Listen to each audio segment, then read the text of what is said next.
ମିତ୍ରତା କବିତା କବି ସମ୍ରାଟ ଉପେନ୍ଦ୍ର ଭଞ୍ଜ 1670ରେ ଜନ୍ମଗ୍ରହଣ 1720ରେ ମୃତ୍ୟୁବରଣ। ଜନ୍ମସ୍ଥାନ ଘୁମୁସୁର ଗଞ୍ଜାମ। ସୃଷ୍ଟି ସମ୍ପଦ ବୈଦେହୀଶ ବିଳାସ ଲାବଣ୍ୟବତୀ କୋଟି ବ୍ରହ୍ମାଣ୍ଡ ସୁନ୍ଦରୀ ସୁଭଦ୍ରା ପରିଣୟ ରସଲେଖା ରସିକ ହାରାବଳୀ ପ୍ରେମ ସୁଧାନିଧି କଳା କୌତୁକ ଛାନ୍ଦଭୂଷଣ ଅବନାରସ ତରଙ୍ଗ ଚିତ୍ରକାବ୍ୟ ବନ୍ଧୁଦୟ ଚିତ୍ରଲେଖା ଚୌପଦୀ ଭୂଷଣ ଇତ୍ୟାଦି।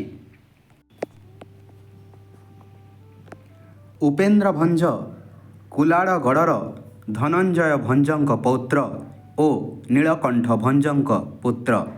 ଧନଞ୍ଜୟଙ୍କ ଦ୍ୱାରା ଅନୁପ୍ରେରିତ ହୋଇ ସେ କାବ୍ୟ ରଚନାରେ ମନୋନିବେଶ କରିଥିଲେ। ରାମ ତାରକ ମନ୍ତ୍ରସିଦ୍ଧ ଉପେନ୍ଦ୍ର ଓଡ଼ିଆ ରୀତିଯୁଗର ସର୍ବଶ୍ରେଷ୍ଠ କବି। ତାଙ୍କର ବିଷୟ ବିନ୍ୟାସ ଶବ୍ଦ ଚାତୁର୍ଯ୍ୟ ଅଳଙ୍କାର ପ୍ରୟୋଗ ପ୍ରକୃତି ଚିତ୍ରଣ ସୌନ୍ଦର୍ଯ୍ୟ ବର୍ଣ୍ଣନା ରସ ପରିବେଷଣ ନାୟକ ନାୟିକାଙ୍କ ରୂପ ଓ ମିଳନ ବିରହ ବର୍ଣ୍ଣନାରେ ଅସାଧାରଣ କୃତିତ୍ୱ ପ୍ରକାଶ ପାଇଛି। ତାଙ୍କର କବିତ୍ୱ ପାଣ୍ଡିତ୍ୟ ଓ ବହୁଶାସ୍ତ୍ର ଦର୍ଶିତା ତାଙ୍କ ପରବର୍ତ୍ତୀ କବିମାନଙ୍କୁ ଗଭୀର ଭାବେ ପ୍ରଭାବିତ କରିଛି। ଓଡ଼ିଆ କାବ୍ୟକୁ ସଂସ୍କୃତ ସମକକ୍ଷ କରିବା ପାଇଁ ସେ ନିରବଚ୍ଛିନ୍ନ ସାଧନା କରି ସେଥିରେ ଅପୂର୍ବ ସିଦ୍ଧି ଲାଭ କରିଛନ୍ତି। ମିତ୍ରତା ସମ୍ପର୍କରେ କବିଙ୍କର ସର୍ବଶ୍ରେଷ୍ଠ କାବ୍ୟ ବୈଦେହୀଶ ବିଳାସର ଅଷ୍ଟବିଂଶ ଛାନ୍ଦରୁ ଉଦ୍ଧୃତ ମିତ୍ରତା କବିତା 28 ନମ୍ବର ଛାନ୍ଦରୁ ଅଣାଯାଇଛି।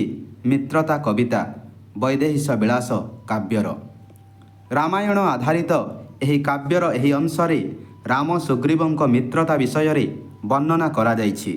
ବନବାସ କାଳରେ ରାବଣ ସୀତାଙ୍କୁ ଅପହରଣ କରିନେଲା। ସୀତାଙ୍କ ସନ୍ଧାନରେ ଥିଲାବେଳେ ବନରେ ରାମଙ୍କର ସୁଗ୍ରୀବଙ୍କ ସହ ଭେଟ ହୁଏ। ସେ ମଧ୍ୟ ସମଦଶାପନ୍ନ, କାରଣ ତାଙ୍କ ପତ୍ନୀ ରମାଙ୍କୁ ବଡ଼ ଭାଇ ବାଳି ଅପହରଣ କରିଛି। ଦୁଇ ନିର୍ଯାତିତଙ୍କ ସମଦଶା କଥା ରାମ ସୁଗ୍ରୀବଙ୍କୁ କହୁଛନ୍ତି।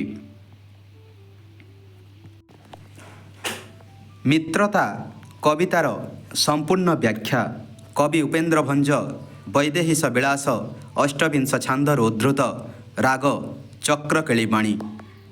ବୋଲେ ସୁଗ୍ରୀବେ ରାମ କ୍ଲେଶ ଭାଷା ବେନି ଜନେ ପଡ଼ିଛି ଏକ ଦଶା ବିଭା ବସୁ ବଂଶେ ଜାତ ଆମ୍ଭର ବିଧିରେ ତ ତୁମ୍ଭେ ତାଙ୍କ କୁମର। ବୋଲେ ବୋଲେ ମାନେ କହିଲେ ସୁଗ୍ରୀବେ ସୁଗ୍ରୀବଙ୍କୁ କ୍ଲେଶ ଭାଷା ମାନେ ଦୁଃଖର କଥା ବେନି ଜନେ ମାନେ ଦୁଇ ଜଣଙ୍କୁ ଏକ ଦଶା ସମାନ ଅବସ୍ଥା ବିଭାବସୁ ମାନେ ସୂର୍ଯ୍ୟ କୁମର ମାନେ ପୁତ୍ର। ବୋଲେ ସୁଗ୍ରୀବେ ରାମ କ୍ଲେଶ ଭାଷା କହିଲେ ସୁଗ୍ରୀବଙ୍କୁ ରାମ କ୍ଲେଶ ଭାଷା ଦୁଃଖର କଥା କହୁଛନ୍ତି। ବେନି ଜନେ ପଡ଼ିଛି ଏକ ଦଶା ଦୁଇ ଜଣଙ୍କର ଅବସ୍ଥା ସମାନ ଏକ ଦଶା ବା ସମଦଶାପନ୍ନ ଦୁଇ ଜଣଙ୍କର ପରିସ୍ଥିତି। ବିଭାବସୁ ବଂଶେ ଜାତ ଆମ୍ଭର ରାମ କହୁଛନ୍ତି ମୁଁ ବିଭାବସୁ ବଂଶରେ ଜାତ ହେଇଛି, ଅର୍ଥାତ୍ ସୂର୍ଯ୍ୟ ବଂଶରେ ମୁଁ ଜନ୍ମଗ୍ରହଣ କରିଛି। ବିଧିରେ ତ ତୁମ୍ଭେ ତାଙ୍କ କୁମ୍ଭର ବିଧିରେ ଅର୍ଥାତ୍ ନିୟମରେ ନିୟମରେ ହେ ସୁଗ୍ରୀବ ଆପଣ ହେଉଛନ୍ତି ସୂର୍ଯ୍ୟଙ୍କର ପୁତ୍ର। ବସୁ ଅଯୋଧ୍ୟା କିଷ୍କିନ୍ଧ୍ୟା ରାଜନ ବିଭୂତିରେ ବନେ ହେଲା ସଦନ ବାମା ବିଚ୍ଛେଦ ପର ଦର୍ଶଣେ ବଞ୍ଚି ଦିନ ଫଳମୂଳ ଭକ୍ଷଣେ ବନ୍ଧୁ ଅନୁଜ ମନ୍ତ୍ରୀ ପ୍ରବୋଧନେ ବୋଧ ହୋଇ ରହିଥାଉ ଜୀବନେ ବାଧା ମାତା ଭ୍ରାତାରେ ଉପୁଜିଛି ବୈରିକି ସାଧିବା ଇଚ୍ଛା ଅଛି। ରାମଚନ୍ଦ୍ର କହୁଛନ୍ତି ମୁଁ ଅଯୋଧ୍ୟାରେ ରାଜା ହେବା ସମୟରେ ଆପଣ କିଷ୍କିନ୍ଧ୍ୟାରେ ରାଜତ୍ୱ କରୁଥିବା ସମୟରେ ବିଭୂତିରେ ବନେ ହେଲା ସଦନ, କାରଣରେ ଆମର ଗୃହ ସଦନ ମାନେ ଗୃହ ଆମର ଗୃହ ଜଙ୍ଗଲରେ ପରିଣତ ହେଇଛି। ଜଙ୍ଗଲରେ ଆମେ ବସବାସ କରି ରହୁଛୁ। ବାମା ବିଚ୍ଛେଦ ପର ଧରଷଣେ ବାମା ମାନେ ସ୍ତ୍ରୀ ଆମ ସ୍ତ୍ରୀମାନଙ୍କର ବିଚ୍ଛେଦ ହେଇଛି। ମୋର ସ୍ତ୍ରୀର ବିଚ୍ଛେଦ ହେଇଛି ରାବଣର କାରଣରୁ, ଆପଣଙ୍କ ସ୍ତ୍ରୀର ବିଚ୍ଛେଦ ହୋଇଛି ବାଳିର କାରଣରୁ। ତ ପର ଧରଷଣେ ଅନ୍ୟ କାରଣରୁ ଆମେ ଦୁଃଖିତ ହୋଇଛେ। ବଞ୍ଚି ଦିନ ଫଳମୂଳ ଭକ୍ଷଣେ ଆମେ ବଞ୍ଚୁଛୁ କେବଳ ଫଳମୂଳକୁ ଗ୍ରହଣ କରି ଭକ୍ଷଣ ମାନେ ଖାଇ ଫଳମୂଳକୁ ଖାଇ ଆମେ ଆମର ଦିନ ବଞ୍ଚୁଛୁ ଦିନ କଟଉଛୁ। ବନ୍ଧୁ ଅନୁଜ ମନ୍ତ୍ରୀ ପ୍ରବୋଧନେ ମୋର ବନ୍ଧୁତୁଲ୍ୟ ଅନୁଜ ଶ୍ରୀ ଲକ୍ଷ୍ମଣ ମୋତେ ପ୍ରବୋଧନା ଦେଉଛନ୍ତି, ସେଥିପାଇଁ ମୋର ଜୀବନ ବଞ୍ଚି ରହିଛି। ଆପଣଙ୍କର ମନ୍ତ୍ରୀ ଆପଣଙ୍କୁ ପ୍ରବୋଧନା ଦେଉଛନ୍ତି, ହେ ସୁଗ୍ରୀବ, ତେଣୁ ଆପଣଙ୍କ ଜୀବନ ବଞ୍ଚି ହୋଇ ରହିଛି, ବୋଧ ହୋଇ ରହିଥାଇ ଜୀବନେ। ଏହିପରି ଭାବରେ ଆମର ଜୀବନକୁ ପ୍ରବୋଧନା ମାଧ୍ୟମରେ ସେମାନେ ବଞ୍ଚେଇ ରଖିଛନ୍ତି। ବାଧା ମାତା ଭ୍ରାତାରେ ଉପୁଜିଛି। ବାଧା ମାନେ ସମସ୍ୟା ମୋର ମାତା ଯୋଗୁଁ ଦେଖାଦେଲା। ଆପଣଙ୍କର ସମସ୍ୟା ଆପଣଙ୍କର ଭ୍ରାତା ଯୋଗୁଁ ଦେଖାଦେଇଛି। ବୈରୀ କି ସାଧିବାର ଇଚ୍ଛା ଅଛି। ବୈରୀ ମାନେ ଶତ୍ରୁଙ୍କୁ ସାଧିବାର ଇଚ୍ଛା ଅଛି। ତେଣୁ ଆମର ସମସ୍ୟା ବଢ଼ି ବଢ଼ି ଚାଲିଛି।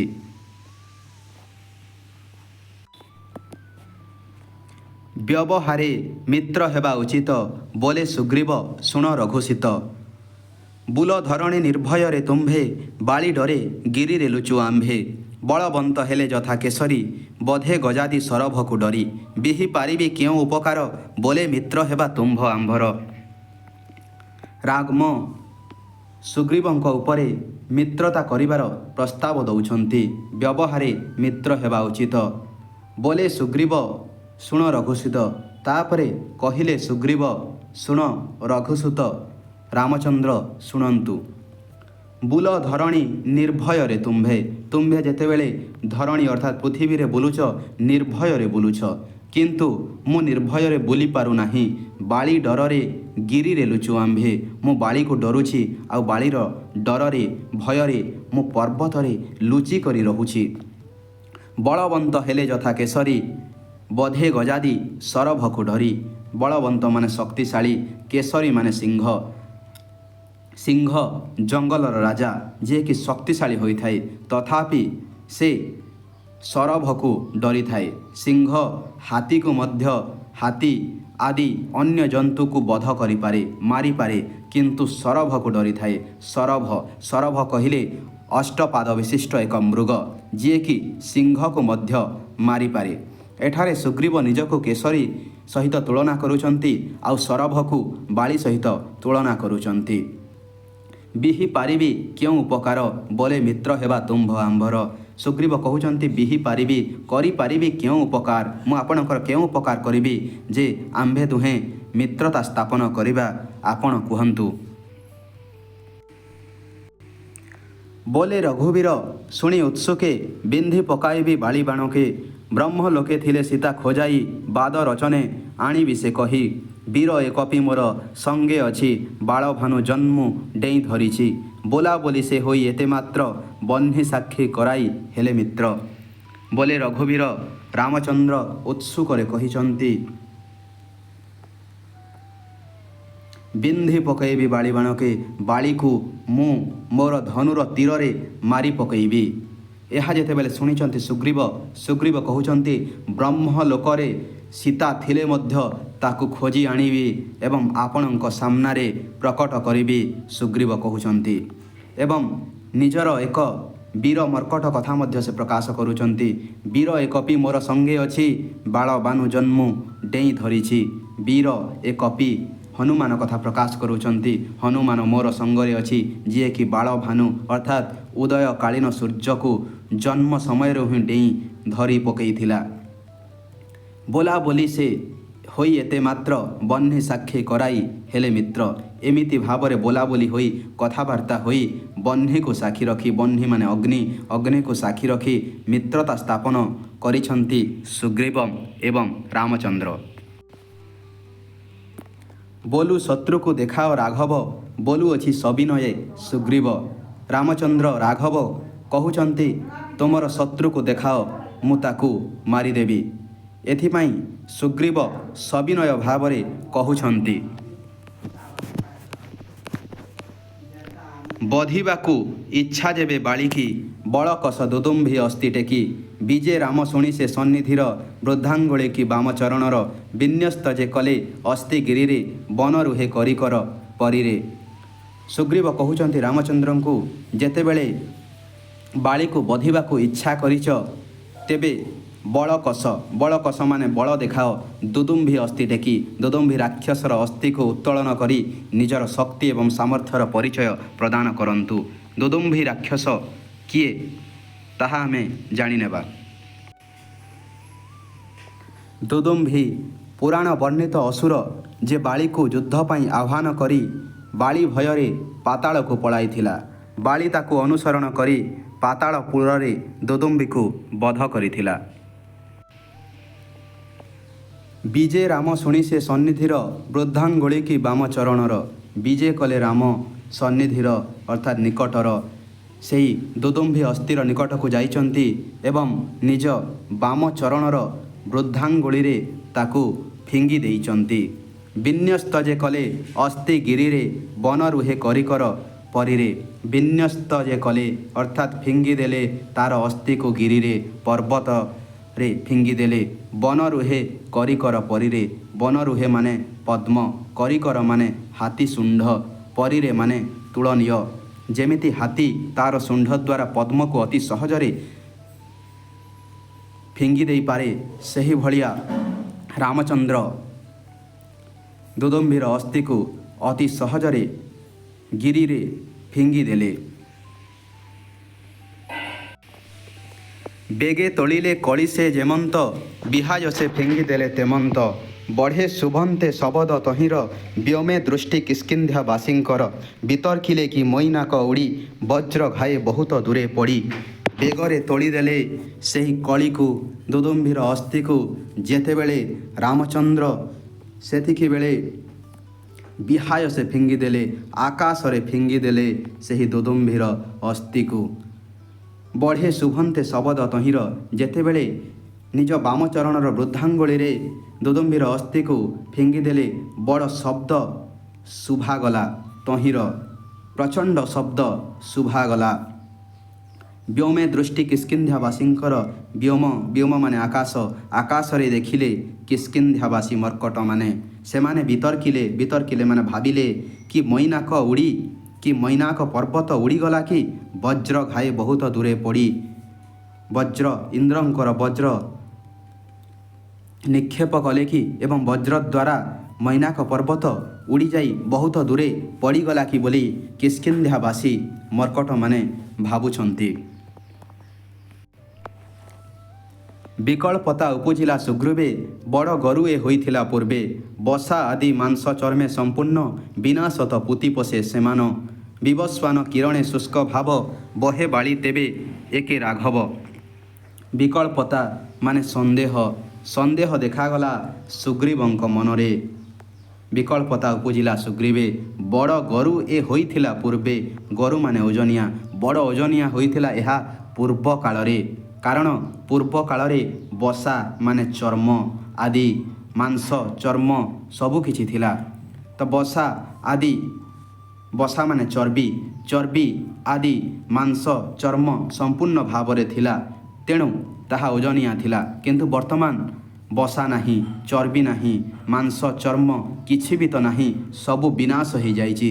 ବିନାଶତ ପୁତି ପୋଷେ ସେମାନ, ଅର୍ଥାତ୍ ପୁତି ପୋଷେ ମାନେ ପଚି ଯାଇଥିବାରୁ ସେଗୁଡ଼ିକ ସବୁ ବିନାଶ ହୋଇଯାଇଛି, କେବଳ ଅସ୍ଥି ଅଛି।